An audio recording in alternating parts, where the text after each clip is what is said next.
देखिए, विराट कोहली ने इस वीडियो में बोला है this is an open secret. एक बार आप उसको सुनिए, उसके बाद मुझे बताइए कि this is an open secret किस फिगर ऑफ स्पीच का टाइप्स है। Please comment. Just made an announcement, Virat, about T20 internationals. Yes, I have. This was an open secret. It was. लिखावट में बहुत ही खूबसूरत पॉइंट को ऐड करता है, जिसको जोड़ते ही उसके पूरे पूरे लिखावट में अच्छे से एक स्क्रिप्ट तैयार हो जाती है, जिसके जोड़ते जिसके ऐड करते एक नॉन लिविंग थिंग्स की तरह बिहेव करने लगता है। जी हाँ, आज मैं आपको पढ़ाने वाला हूँ सबसे शानदार टॉपिक, जिसका नाम है पोएटिक डिवाइस। इसका नाम है पोएटिक डिवाइस।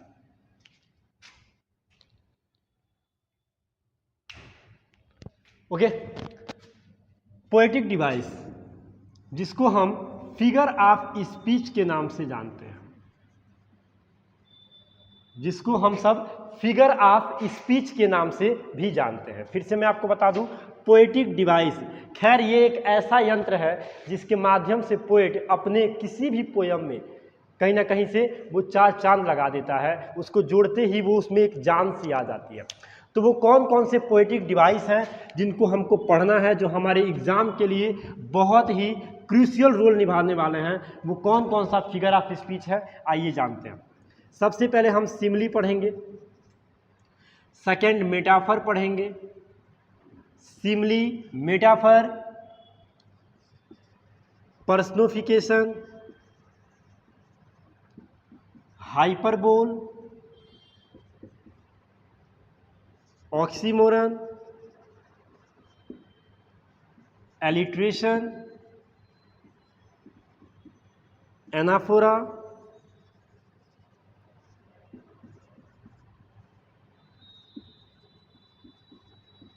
ओनोमोटोपोइया, आयरनी।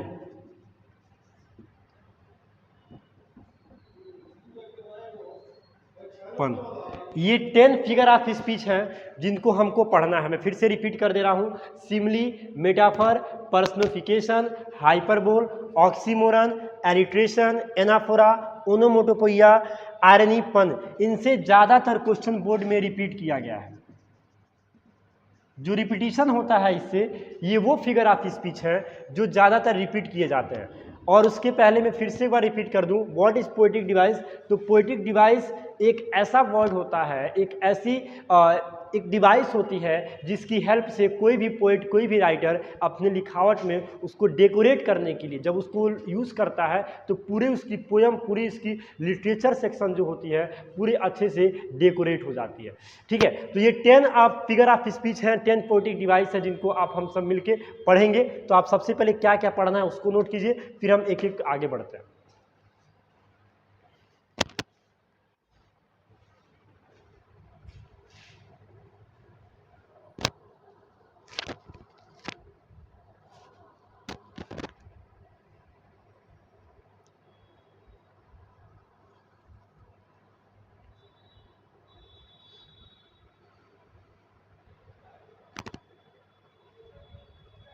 चलिए, तो सबसे पहले हम सिमली पढ़ेंगे। क्या पढ़ेंगे हम? सिमली। सिमली की जो आइडेंटिफिकेशन होती है, सिमली जिसको आप आइडेंटिफाई कर सकते हैं, बहुत इजी वे है जिससे हम सिमली को आइडेंटिफाई कर सकते हैं, बहुत आसान तरीका है। सबसे पहले तो आप जान लीजिएगा कि टू डिफरेंट थिंग्स या फिर पर्सन, दो अलग अलग पर्सन या थिंग्स को इसमें कंपेयर किया जाता है। क्या किया जाता है? कंपेयर किया जाता है। लेकिन जो कंपैरिजन की जाती है उसमें एक लिंकिंग वर्ड होता है। जो कंपैरिजन की जाती है उसको आप याद रखिएगा, अगर लाइक एज या फिर एज से कंपेयर किया गया है, ज्वाइन हुआ है, तो आप समझ जाइएगा कि वहां पे सिमली का यूज किया गया है। किसका यूज किया गया है? वहां पे सिमली का यूज किया गया है। जैसे मैं लिखूं यहां पे, सी इज लाइक एज मून। ध्यान दीजिएगा, सी इज लाइक एज मून। मैंने क्या लिखा है कि उसकी जो खैर यहाँ पे खूबसूरती को ही यहाँ पे इमेजिन किया गया है, खूबसूरती को ही कंपैरिजन किया गया है, लेकिन मैंने बोला कि वह चंद्रमा की जैसी है। कैसी है वो चंद्रमा की जैसी है, ठीक है। तो यहाँ पर मैंने अब आपसे पूछा जाएगा कि यहाँ पे कौन सा पोएटिक डिवाइस यूज किया गया है, तो आपने देखा यार लाइक एस से ज्वाइन है, किससे ज्वाइन है, लाइक एस से ज्वाइन है, तो फिर यहाँ पे क्या हो जाएगा, सिमली हो जाएगा। तो कहीं भी अगर लिंकिंग लाइक एज या फिर एज एस से होती है तो याद रखिएगा वहाँ पे सिमली का यूज किया जाता है, ठीक है, इसको नोट कीजिए।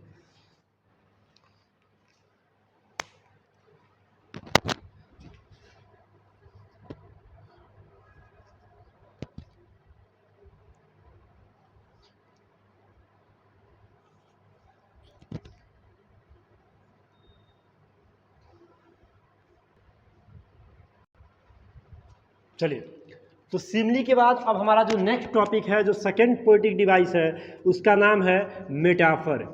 क्या नाम है उसका, मेटाफर नाम है। मेटाफर क्या होता है, एक तरीके से आप कह सकते हैं ये भी सिमली की तरह ही होता है, लेकिन उसमें आप कंपैरिजन करते थे।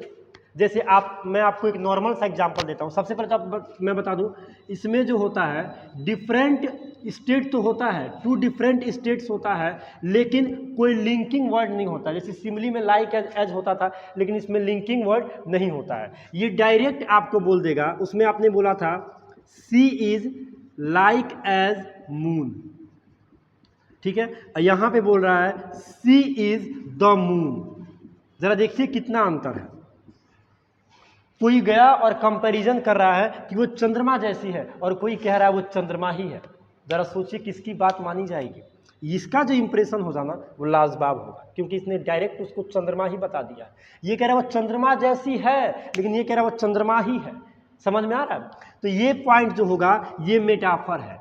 क्या है ये? मेटाफर है। खैर आप अपने चंद्रमा को क्या बोलते हैं आई डोंट नो, लेकिन आप भी किसी ना किसी चीज़ से कंपैरिजन करते ही होंगे। करना पड़ता है, क्योंकि अगर बातों को मनाना है, कुछ समझाना है, बताना है, क्योंकि समझ रहे हो कि नहीं समझ रहे हो? अब तुम होशियार हो यार, समझ जाओगे तुम लोग, ठीक है ना।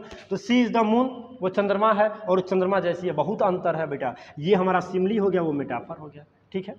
डायरेक्ट आपको बोलने के लिए मैं अलाउ नहीं कर रहा हूँ, लेकिन समझदारी है थोड़ी बहुत, आपको समझ सकते ही हैं। ओके, नोट कर लीजिए।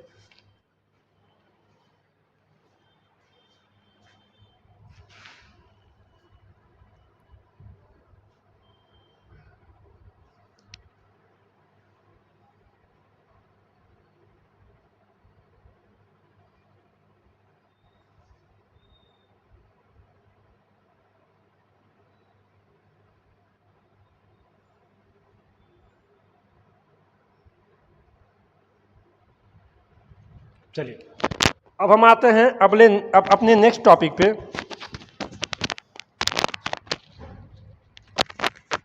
यस, अब हमारा जो नेक्स्ट टॉपिक है वो है हाइपरबोल।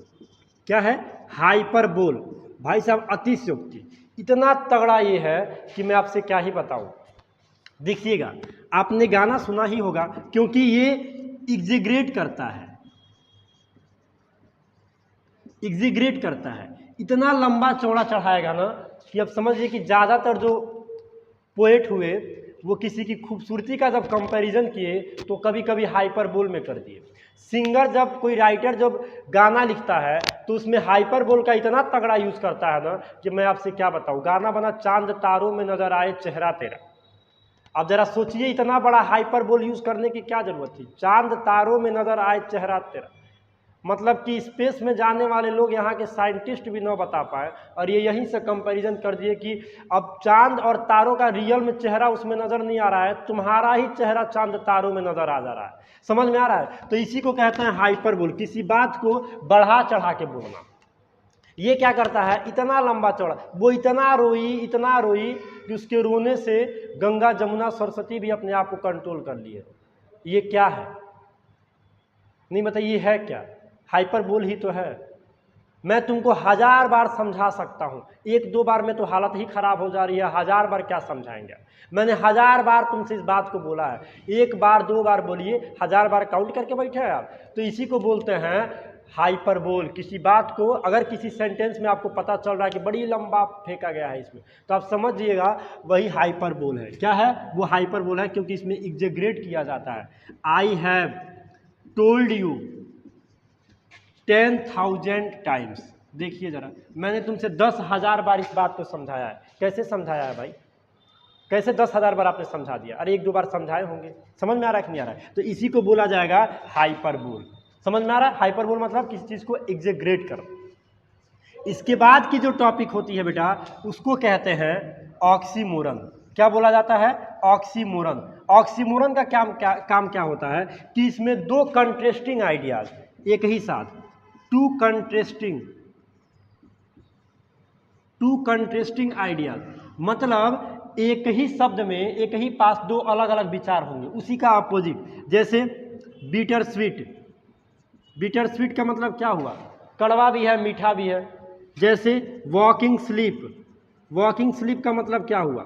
चल भी रहा है, सोया भी है। ये कैसे पॉसिबल हो सकता है? तो जहाँ पे दो अपोजिट वर्ड लगे हों उनको ही हम क्या बोलते हैं? ऑक्सीमोरन बोलते हैं। ठीक है, तो आज के दिन हम लोग सिर्फ 4, खैर हम पढ़ाने को तो सारे फिगर ऑफ स्पीच में पढ़ा सकता हूँ एक ही बार में, लेकिन मैं चाह रहा हूँ कि आपको पहले ये 4 कवर हो जाए, उसके बाद हम फिर 6 एक लेक्चर में हम कवर कर लेंगे। आई होप कि आज की क्लास आपको समझ में आई होगी। नेक्स्ट हम मिलते हैं पोएटिक डिवाइस का सेकंड पार्ट में। Thank you so much.